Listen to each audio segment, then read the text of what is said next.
So hey everyone, this is Panos, founder of PNOE, and today we have with us Gilles Essiembre, who is a longtime PNOE user, has been with us for quite some time now, and he's excited to share a little bit more about his experience with metabolic analysis, and then we will have the opportunity to do a deep dive into a case study with one of his clients that has been receiving metabolic testing along with Jill's programming and has been able to achieve significant improvement in their metabolic and in their metabolic profile and also pulmonary function.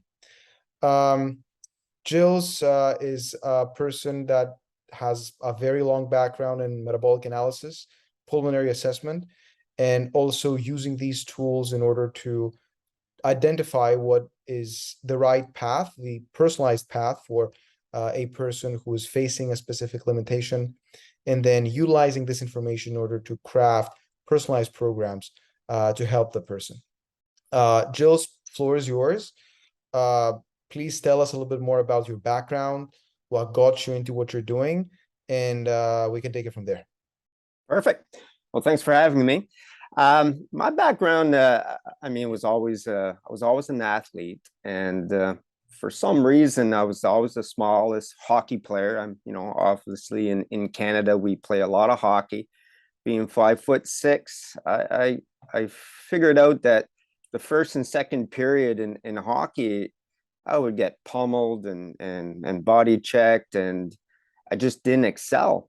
But come third period, I figured out that, wow, these guys are all dying and I can continue. So I would always explode in the third period and make it my game. So that's what the cardio aspect of my youth became. Wow, having a good cardio or a good VO2 or whatever the case was at that. I've never got the VO2 test back then, but I knew that obviously I had a gift in the endurance side.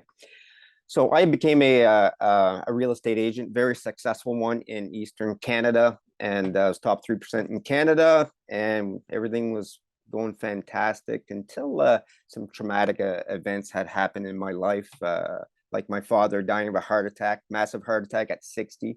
At that time, I was the #1 bodybuilder in Canada in the bantamweight, the small guy.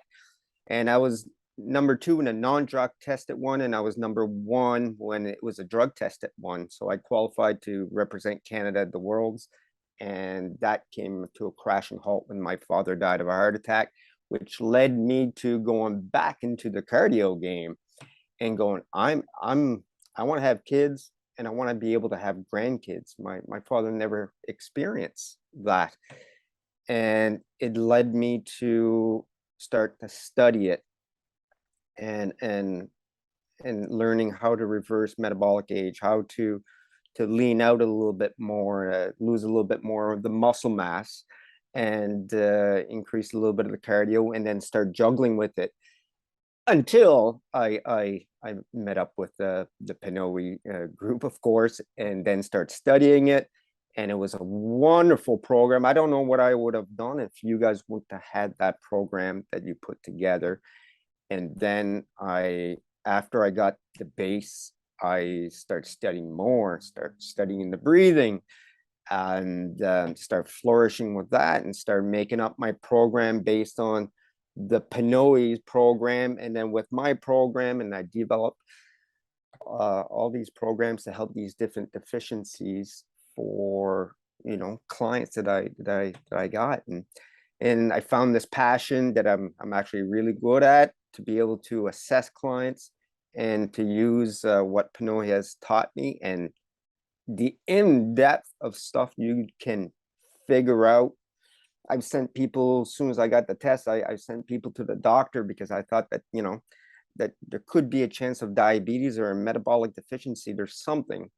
And the stats don't lie. And of course, there was a start of the diabetes. And, just by them coming to me and said, no, you need to go do a blood test. And then after you get the blood test results, then I'll set up a protocol for you. But I just don't feel comfortable setting up a protocol until you get that Absolutely. blood test. Absolutely. Yeah. So these metabolic tests, you know, are so key if you want to make a change in your life, because it's science. Before, when I was a personal trainer in 2015 to up to the PNOE, I was shooting darts. You know, I was like trying to use my skills to get them in better shape. But again, it was all a guessing game. And a lot of times I was good at guessing and getting them in the right path. But again, you're not using science. And now that we have this science tool, you know, I can help that personal trainer by identifying deficiencies or problematic areas and find out where they're really strong in, and to work some of those little neutral or deficiencies to make them a better balanced athlete, or maybe it's just to climb the stairs without being out of breath. So You know, as we say it in PNOE, and many of our affiliates also call it that way, training for life. You know, we have a lot of consumers that end up working with affiliates of ours that actually do train for a specific event or train for a specific sport, but also vast majority of our consumers getting tested with PNOE are ultimately training for life. So this is certainly something that we do appreciate you for.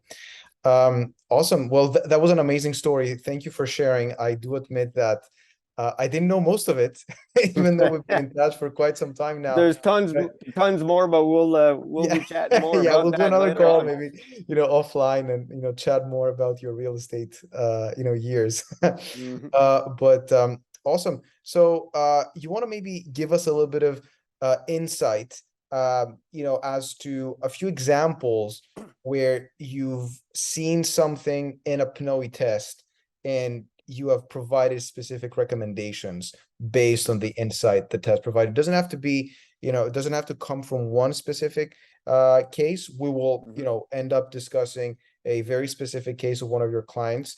But let's just start with giving our listeners a little bit of a few examples around specific insights that led to specific recommendations. Well, we'll start off with me. I did of course, who you're going to test the first test you do with PNOE. Yeah. Myself, I was all proud. I'm like, I'm an I do endurance plead guilty as athlete. well. I'm actually the guinea pig for most stuff. Yeah. Yeah, so I'm a guinea pig. Even today, Yeah. I'm the guinea pig of the new things I try. So obviously knowing my background, knowing that for me, at the healthiest that I can be, so I can have my grandkids and be a good grandpa. When I had someone from PNOE overlook my test, he's like, "What happened to your VO2?" I was like, "I don't know. It really dropped. Do you have any heart problems or anything like that?" In my zone 5, it totally depleted. And I was like, however, I had a very good VO2, but it just declined right away as soon as I hit about 174. It just really skyrocketed down. And I was like, oh, I did good though in the test. I had a good VO2. But so after I seen those results, and then I seen my breathing was all over the map. I thought that I did pretty good on breathing, but it clearly showed that I was hyperventilating. I was breathing deep, and I was switching. I was going from using breathing frequency. I was upping my breathing frequency. So I was switching back and forth. When my body felt like I needed more air, I would up my breathing frequency, which, can develop into hyperventilating. Then I would go, noticing I'm hyperventilating. Then I would go breathe deeper, not knowing. And by the way, fun fact for our listeners, what Gilles is describing now is probably one of the most frequently encountered limitations amongst people who get tested. 95%. Even it could be even a little higher. I only had in all the testing I've done over the years, only 3 people had the coordination to not hyperventilate or hypoventilate, and were really, really good. And the funny fact is that they had a yoga background. Yeah. or if they practice yoga. And I was like, wow, that's a And neat fact. it's very interesting you're bringing that up because we do that a lot with our nutrition as well, just like we do with breathing.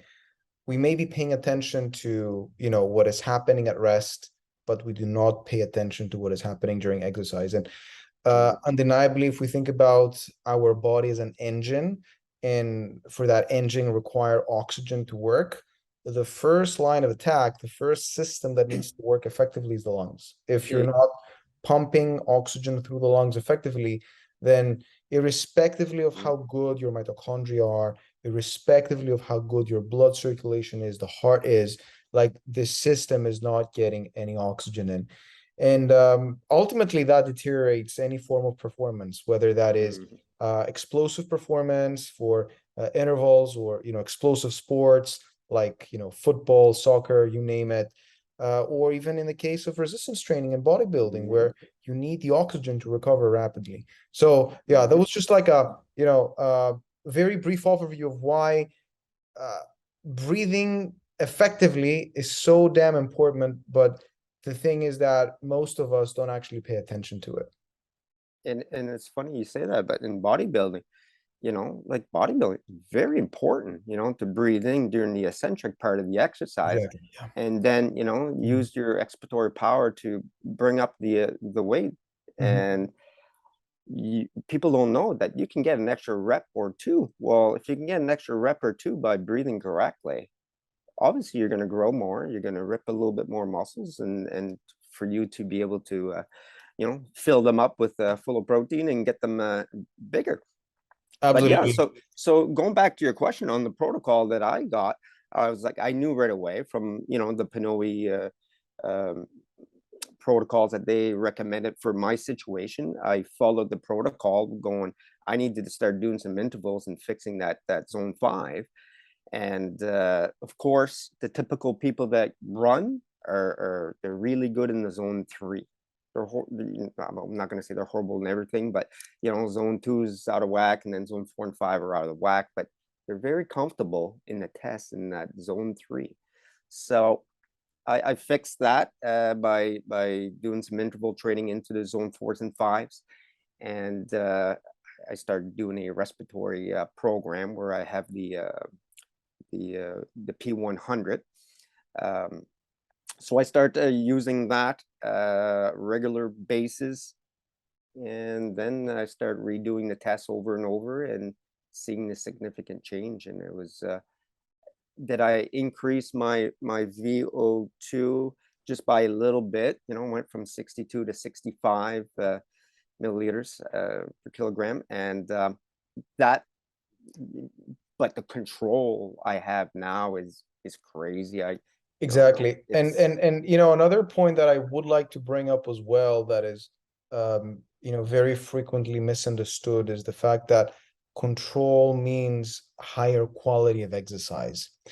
And that is extremely important for any type of exercise you're doing. And a lot of people ask us, I want to lose weight, or I want to build muscle, lose fat, which isn't necessarily bodybuilding, but we would characterize it in colloquial terminology as toning.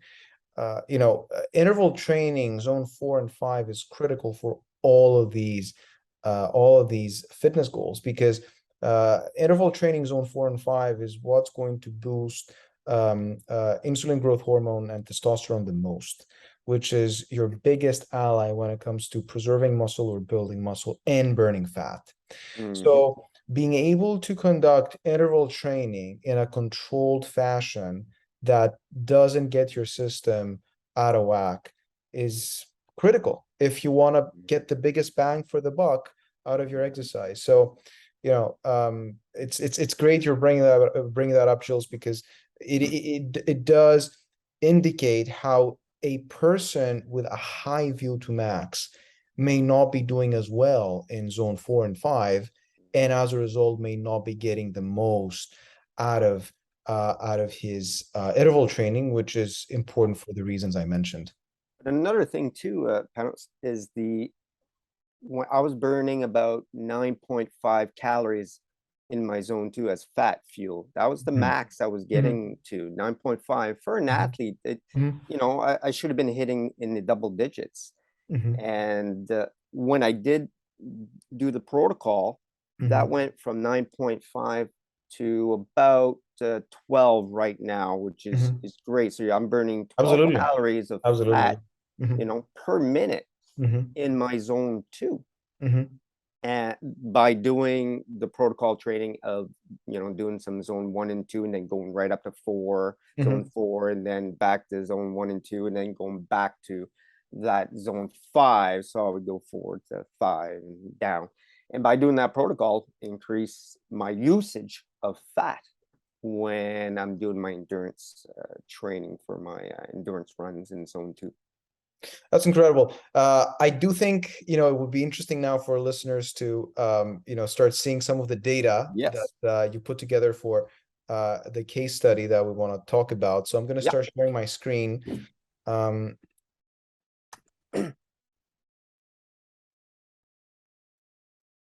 In the case we're seeing is Reno, a client of mine.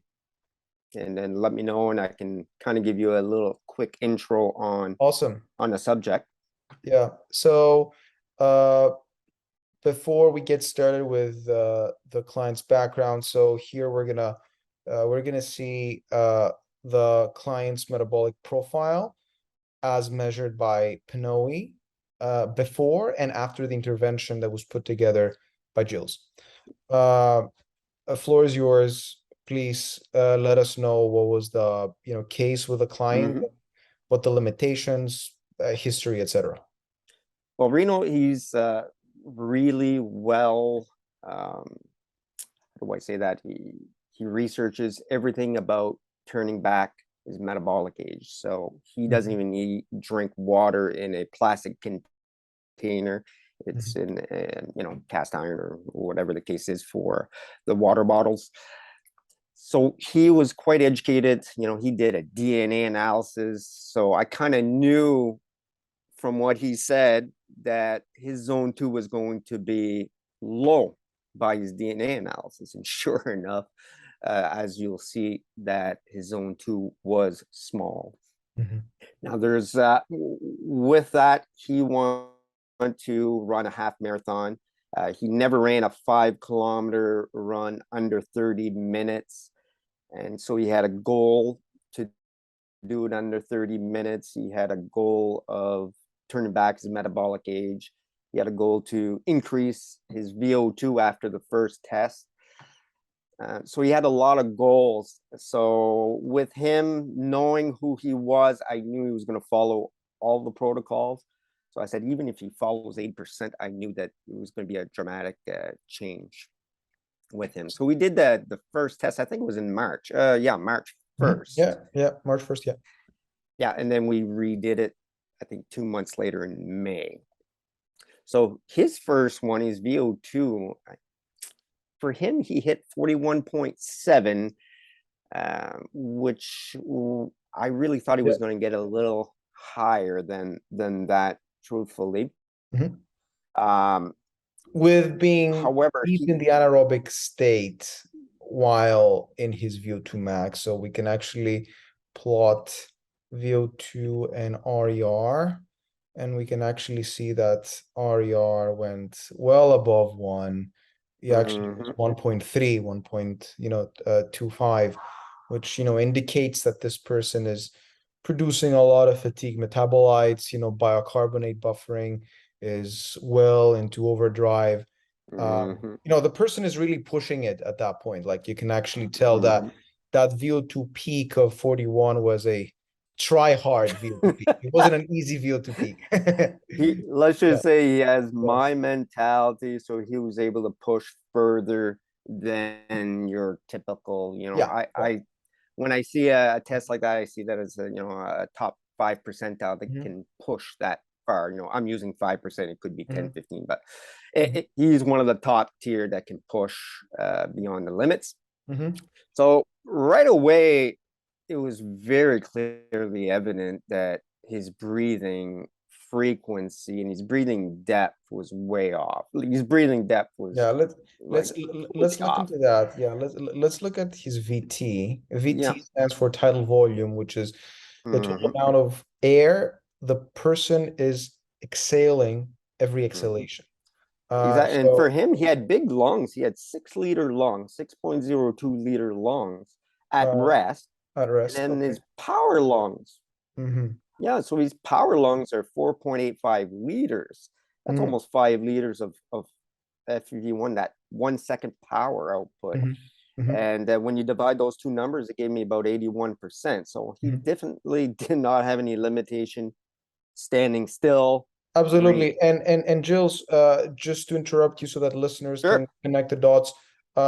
You did a spirometry test on that Yes. individual as well, right? Yeah. So we can actually see here the FVC and FEV1 that was measured for that individual during the first and then the subsequent test.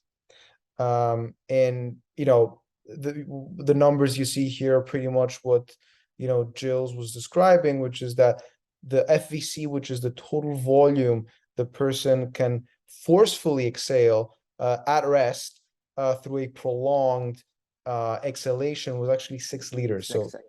this Yeah. this person had a lot of vital capacity in order to utilize. However, due to coordination issues, due to uh, pulmonary muscular issues.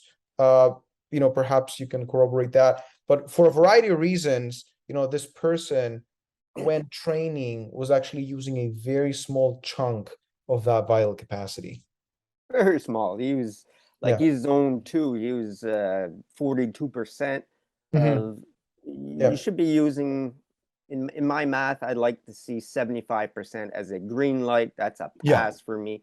75% of that power lung. The power lung for him was 4.85. So Hmm. you should be Correct. using Yeah. 75% of that to be where I Hmm. did my job and I fixed them. But he Hmm. was using 42% of Yeah. his Yeah. power Yeah. lungs. Yeah. And that's very Hmm. low. Yeah. That is poor coordination. It could be, the expiratory power muscles, Hmm. that we have to increase, Hmm. the muscles that help, Hmm. the power output. So there was a lot of coordination. He went right into, I think zone 4, he was able to go in the 60 percentiles, and Hmm. same thing in zone So that 5. should be somewhere around here. So he was Yeah, breathing at about 2.7 liters you around that see that he's time. Yeah. climbing when he Mhm. really needed it, in those zones. He started using it, but Hmm. not even anywhere close to 75% of where Hmm. I Hmm. wanted it to be. Okay. Understood. Okay. So definitely pulmonary function, respiratory function was a significant limitation for that person. Mhm. Any other things that you noticed in the test that you wanted to address? He started using, he was playing around with his breathing. Of course, when you're not breathing deep enough, you're going to use Yeah. breathing frequency to get more oxygen. So you'll tend to exchange depth for frequency. So you'll see he kind of goes in and out. So there's no coordination. So when he feels he doesn't have enough oxygen, you'll see Hmm. his Hmm. breathing frequency will increase. And then all of a sudden he feels better. He starts breathing deeper, and then the frequency goes down. So you'll see the ups and downs and up and down. We want to see a Absolutely. little And bit straighter we can linear. actually see that, purple Yeah. line is breathing frequency. And it is something that we experience a lot ourselves as well. Maybe Mhm. when we're tired, we're, trying to push the system, we're huffing and Mhm. puffing, and we actually just can't seem to control our chest. Mhm. That leads obviously to a cascade of negative effects that, will throw out performance in many different ways. So, Mhm. just for our listeners and viewers, this, oscillating purple line is breathing frequency, and you can clearly see how this person, by not being able to get enough oxygen due to the fact that the lungs are not expanding enough, is actually forcing the person to huff and puff and lose coordination in terms of breathing frequency. It's exactly that. And he wasn't ventilating as well. Ventilating is the total amount of liters per minute. His ventilation Exactly. was in the low 60s in the zone 2. Yeah, let's pull up VE here. So you'll see his VE being Yeah, he was quite quite, low. yeah, quite low. And, Yeah, yeah. and he starts creeping up, and he's able Yeah. to access it as he climbs. I think he went up to about in the 150s. But again, you look at the size of the Correct. lungs, I was Correct. like, I knew there was a lot of room for improvement. And you'll see in the second test, he Mhm. goes 150 to now he's above 180 liters. Yeah. Zone 4 or And, 5. and it's very interesting what you're bringing up here, because ventilation is indeed a higher level metric, Mm, as we call it, because it consists of tidal volume times breathing frequency. mm, Um, and as a result, because it has two constituents, two components, it may be okay because one is overcompensating for the other.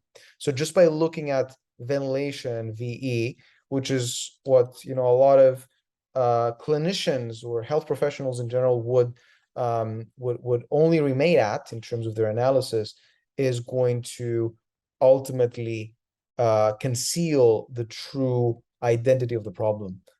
You actually need to look into the different components of ventilation, tidal volume, and breathing frequency to understand what may be off. But and just that's short. exactly it, right? VE is a good indication, hey, how much carbon Yeah. dioxide can you get rid of? I'll manipulate where I am now, where I'm in total control of my lungs. I can manipulate VE to get rid of some carbon dioxide after a big hill. Yeah. So once you learn what each thing is for, your breathing frequency and how to manipulate frequency and tidal volume and VE, you can do some amazing thing. And we'll see, we're going to show exactly why, the PNOE program and then my respiratory program was able to make some big changes in his life and his life expectancy, Absolutely. and Absolutely. so Yeah. forth. I mean, for for me, right away was I wanted to, when I seen his test results, is I would love to increase his VO2 max. That is the number one, with his his VT. I really wanted to increase that VT right away and make him feel a lot better when he's running or doing exercise, that he's breathing the right amount of oxygen, and he's, is there enough oxygen in his brain and his thoracic spine? Like, he definitely wouldn't be stable on his feet because you don't have enough oxygen in those lungs. So I wanted to fill those lungs and fix the breathing frequency as well. And that was my three major things that I wanted to do right away. And And zone 2 as well, because you'll see zone 2 is 130 heart rate. I thought that was quite low. Yeah. And we will see that all the work he's done after in the second test, you're going to see what the work he didn't do. And I actually wanted to bring that up yesterday. I was actually sorry. I was able to see that yesterday. Oh yeah, Going through his test, and I'm like, you can't lie to me, because yeah, it would have this went up. person actually missed something. Yeah, So, you missed something, and yeah. you'll know what my protocol is for the third one. Yeah, awesome. So just to recap for listeners here, this person presented with the request to live longer and better, and very correctly, Jill's first and primary objective is increase VO2 max. Why? Because VO2 max is the number one measure for longevity. It's the number one thing that, in case you optimize for its increase, you will definitely get more and better years for the life of your client. Second problem that was identified during the test was breathing limitation. Basically, the person wasn't utilizing his lungs effectively. As a result, most of the cardio work that he was doing didn't feel great.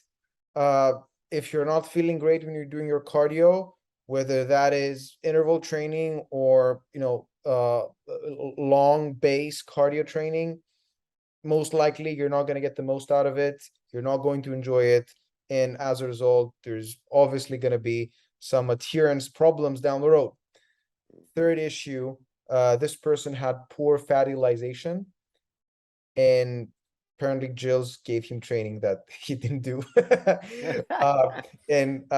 Since we're talking about the third one that we haven't actually seen in the data, I'm gonna pull up his fat and carbohydrate utilization. Let me remove the rest because it's getting cluttered here. And let me also pull up heart rate. So light green is heart rate, and then dark green is fat, calories, and then turquoise is carbohydrates. As is expected, after a certain point, fat oxidation goes down, carbohydrate oxidation goes up. Every human body is going to experience that transition as intensity increases. And we identify that the person achieves his crossover point somewhere around 130 to 140 beats per minute. Not exactly sure what we identified in the report, but we I can put 130 because it was pretty. Yeah. When you slow it down, I'll slow Mhm. down to like 10 breaths, and Yeah. I did my analysis that Mhm. really the 130 was the key there, and that's what I put down for his zone 2, ending zone 2 and start of his zone 3. Certainly. And you can tell that his that we'll be able to see and recognize that a lot of his cardiovascular, his walks and runs were all in the zone 3. I see. Awesome.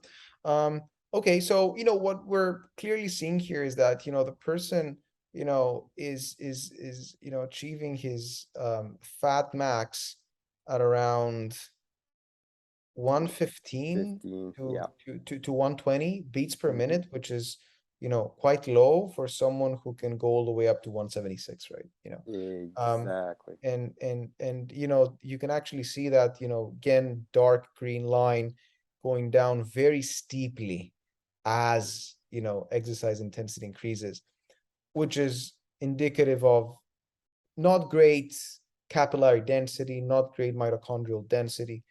Person cells cannot utilize fat oxygen and therefore burn fat effectively. And in Okay. zone 2, what I try to teach the clients exactly that. We have mitochondria. Let's just pretend that this is one mitochondria. Well, for him, let's say he has, I don't know, we have 5 capillaries or some blood vessels in there. Well, we want to increase the amount of mitochondria. We want to increase the amount of capillaries because they bring oxygen to those muscles. We want to increase that density. And the more mitochondria and capillaries are involved in our muscles, the more you're going to see that change where Crossover point, yeah. the crossover will increase. A lot of people say, "Oh, you can't increase zone 2." Yes, you can. Oh, absolutely. Yeah, absolutely, because Very fundamental stuff about carbohydrate and fat utilization for listeners. Carbohydrates can be oxidized through use of oxygen, but also without the use of oxygen. It's what we refer to as aerobic and anaerobic oxidation of carbohydrates. Fat, however, is a molecule that always requires oxygen to be oxidized. And so the moment oxygen supply is not enough, then inevitably, the cells will transition into carbohydrate utilization. That's why if you want to burn more fat, which is absolutely possible, you need to somehow be able to supply more oxygen into the working muscle.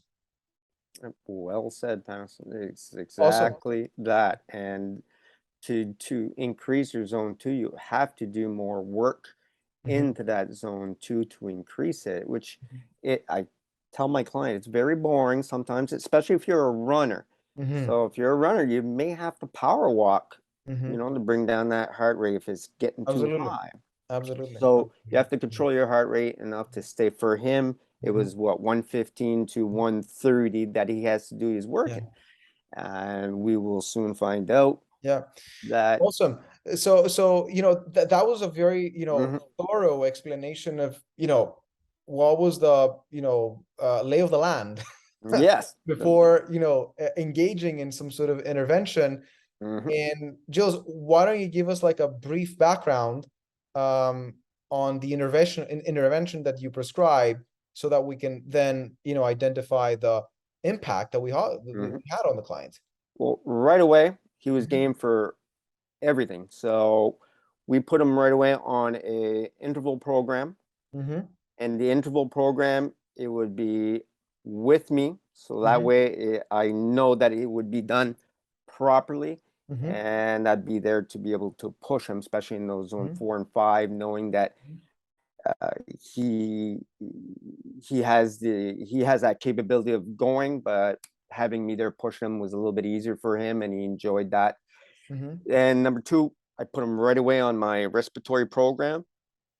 And right away, I didn't really feel like I needed to increase his lung capacity. He already had 6-liter lungs. It's massive. However, I said, you know what? I'm still going to put you into the protocol where, your first few sets, or like at the gym, you're going to do a set of 10 at your max as being your 10 is your hardest one.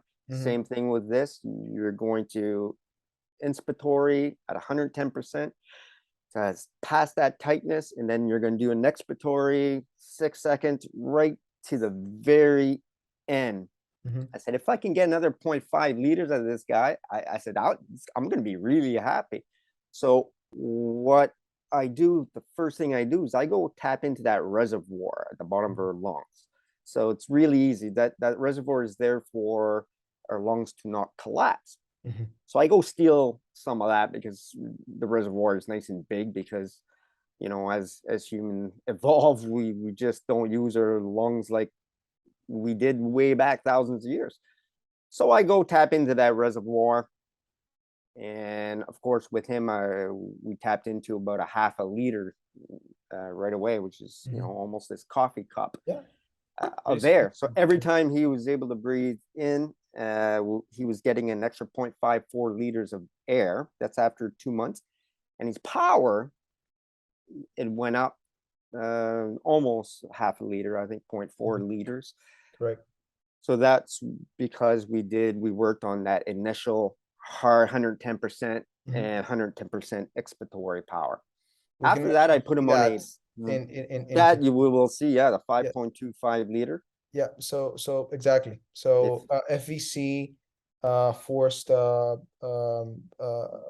capacity went from 6 liters to 6.5, and then FEV1 went from 4.85 to 5.25. So I was pretty impressed with the work. I knew he did the work when I seen his results out of the stagnant test, at rest. So I knew he grew his lungs. Then I put him on a program where I said, you know what? He's deficient in technically all the categories where breathing frequency and his total volume was just total off. So I made him work on a 25 breathing frequency for, a minute to 2 minutes. Then I made him work on the 30 breathing frequency, which would have been in your zone 3. And then did some zone 4 training and even some zone 5 training with him as well in the protocol. After 2 months of doing that, the next results came about. Awesome. So now we're looking at the retest that was done approximately 2 months after the initial test. Yeah, 2 months. Awesome. And before we go into that, can you also let us know what the fat utilization improvement intervention was, just so that we know what the person didn't do? The fat utilization did not change. It was actually went down. It went from 8.5, right around 8.5. Depends if you slow it down to 10 breaths. I calculated right around 8.5, and it didn't change whatsoever. There's a little bit Mhm. of change, but it stayed in the eights or the high eights. Okay. So nothing changed, and the fat utilization again switched over at 130. So there was no change. Yeah. And I did ask him, I said, what happened? You did the work on everything. You did resistant training. So we helped the intercostal muscles, the chest, because the 2/3 of our breathing is through, the diaphragm and so forth. But I'm a believer at the end, your chest has to go up to fill it at full capacity. So you got your diaphragm, and at the end, that chest is going to go up. So working all those expiratory muscles is very important. So we did everything. And I said, what happened? He says, well, my girlfriend walks too fast. I said, well, how fast are you guys walking? 5 miles an hour. I think I had told you that. I was like, 5 miles an hour. So what's your heart rate? It was like, I don't know, 140s and 50s, 140s, 150s. I said, that's your zone 3. He says, I know, but it's so boring to go. I said, yes, it's boring, but you have to do the work in zone 2. I said, bring your girlfriend over and we're going to test her. So the next step is to test her and Awesome. her. Yeah. Well, there you go. Like, we're not going to start with with the bad stuff. We're going to start with, with the achievements. The achievements, But exactly. we'll definitely talk about that as well. Let me start with VT that had the most incredible change. And the incredible change happened a little bit. I mean, he got really good increase in zone 2s as well, but definitely not enough. But his zone 3, 4, and 5 his zone 4 he was went dramatic. from 1.8. He went from 1.8 to well above 2 liters in his zone 2. That's very significant. Yeah, it was a 15% increase. Yeah. But then, zone 2. Zone 4, we see quite tremendous change, 3.5, and then in some cases being able, momentarily to reach even 4.5. He was breathing in his zone 4, 0.82 liters, which is a little bit more than this. Every time he was breathing in zone 4, he was breathing in this much more, which is incredible in only 2 months. Yeah, 100%, 100%. And also it's interesting to see how breathing frequency evolved. Breathing frequency, you'll see in that zone that we did a lot of training in, you'll see that the breathing frequency is a little bit lower than your total volume, right? So it's less up and down and up and down. There's a little bit more of a linear.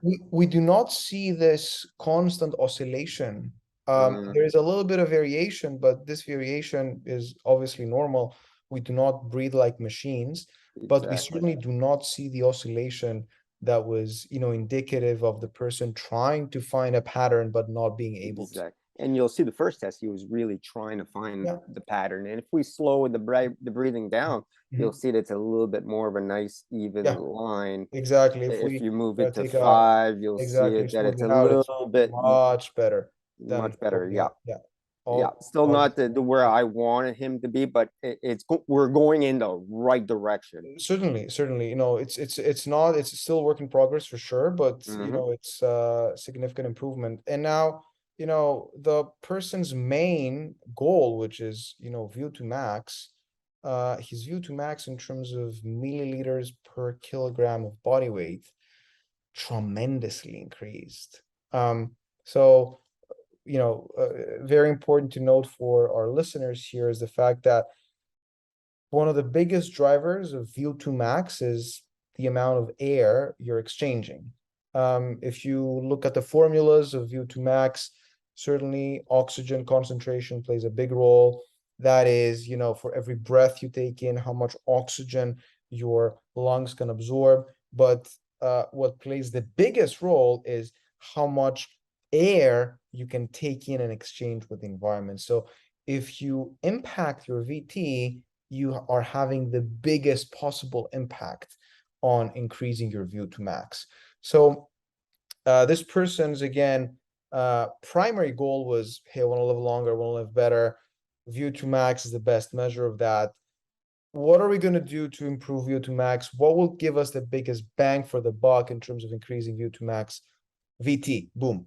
This person had a tremendous increase in his VT during, higher exercise intensities. His VO2 max went from roughly 41 to 49 almost momentarily. We don't really count that because it's really the end of the test, and it's not something steady, but like low high 40s, low 50s. So this is almost a 20 to 25% increase in his VO2 max.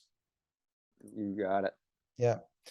And now the fun part about not doing his homework, which is his zone 2 training that was supposed to get his fat utilization.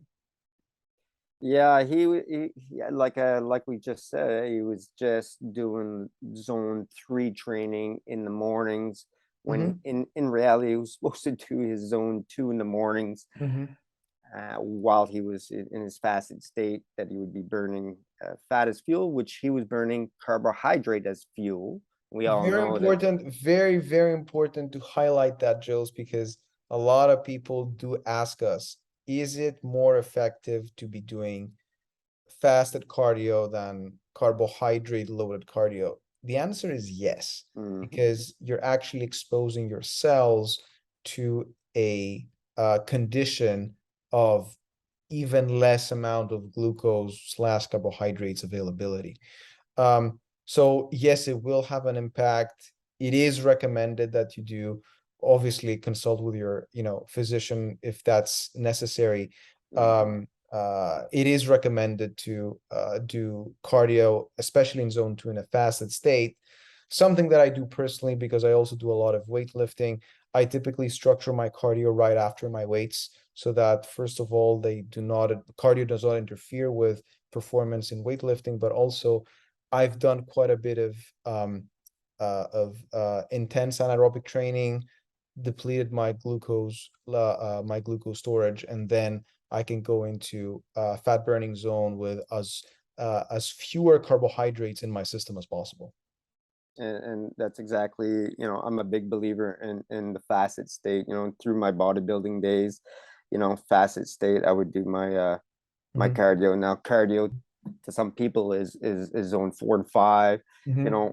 For me, to strengthen my metabolic system, that zone 2 is really, it's huge what it can do. At first I could only run at maybe a 6-minute pace in my zone 2 to 5 minutes per kilometer. And at first, at 6 minutes, it was boring, running in that. But it increased to now I'm able to do a 5-minute pace. Sometimes I'm even in the 4-minute paces per kilometer. In using fat as fuel. So we all know that if you're using fat as fuel, you're going to be able to go a lot longer. You don't need to replenish that fuel as obviously like if you're in the zone 4 and I'm burning, all the calories in carbohydrates. Well, eventually you'll end up hitting a wall because you'll need to replenish that carbohydrates.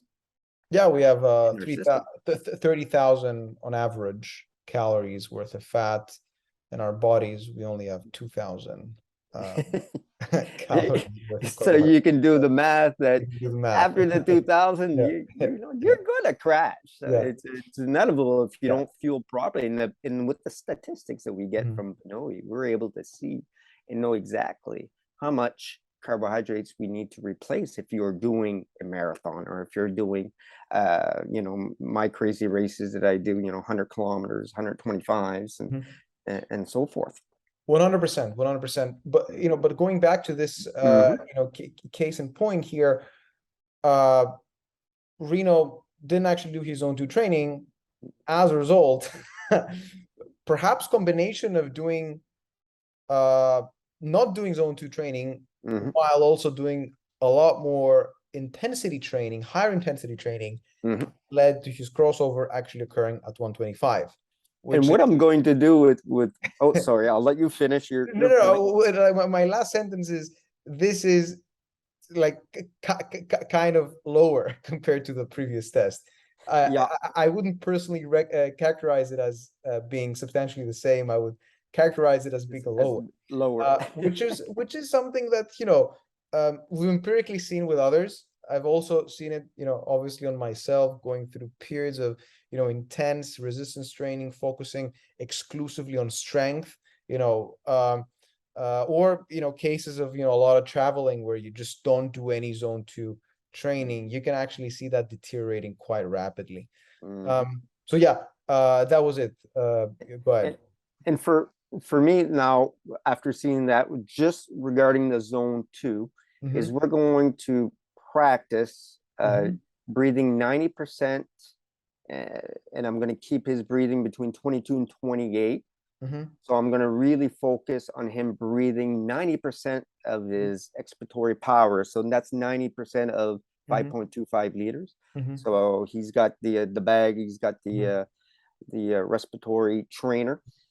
So I'm going to get him to focus on that 22 to 28 breaths. So most likely I'll pick the middle number at 25, because he's only breathing, even now, he was only breathing 2.34 liters. So I'm going to teach him how to breathe, in the high, probably close to 4 liters in zone 2. What's going to happen when he goes from only breathing 45% to 75% in zone 2? What's going to happen is he going to be able to access a lot more oxygen in the system? Exactly. So so what's going to happen if he doesn't do any zone 2 training? Will that, will the crossover increase, or will it actually take some zone 2 training to increase? I'm very curious to just say, okay, don't do any zone 2 for 4 weeks. Let's just work on your deep breathing, redo the test, and breathe at 90% of your FEV1, and see what the results comes with PNOE. It will certainly be very interesting to see that. Certainly. Because I haven't had a client that I was able to do that, because they're usually okay in zone 2, and this guy's just, he's very comfortable just breathing 45% of his that's 45% of his FEV1. That's like 30% of his his total lung capacity.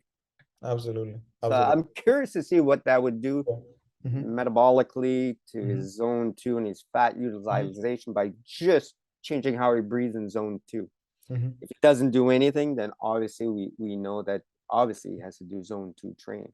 But I would like to just do that experiment with him, see what happens if he's breathing in 3.5 liters versus 2.34 liters. Yeah, absolutely. Yeah. Well, that was the case of Reno. Yeah, and of course, let's go look at the good point with Reno. He increased his zone 4 at 27% more oxygen that he's breathing in his zone 4. He went 27 27% his VO2 changed. So we know what metabolic age, what that would do. That's almost double digits that he went backwards. 52.8 milliliters per kilogram versus his 41. For every 3.5 liters you go up, your mortality risk goes down by about 15%. So 3.5 liters per milliliters per kilogram of body weight basically equals to roughly 15% reduction in mortality and morbidity risk. And there you go. So he was quite happy with that. I was very ecstatic because we didn't do as much training as I wanted to do with him. However, we still were able to get the results by him committing to at least doing interval training once a week, and the rest of the time doing his walks and doing some TRX workouts. This is very powerful, truly highlights the necessity of viewing exercise as truly a multivariate equation, like a multivariate problem.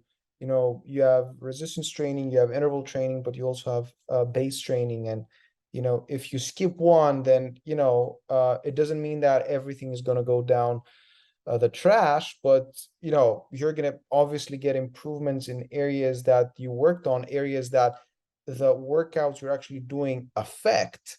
But obviously, the fact that you're skipping one part of the triangle that, you know, we like to think, we like to use in order to, you know, describe the world of exercise, resistance, interval, and base training. If you skip one, there will inevitably be an impact on your performance And health. I'm going to mention a couple of really key stats with Reno.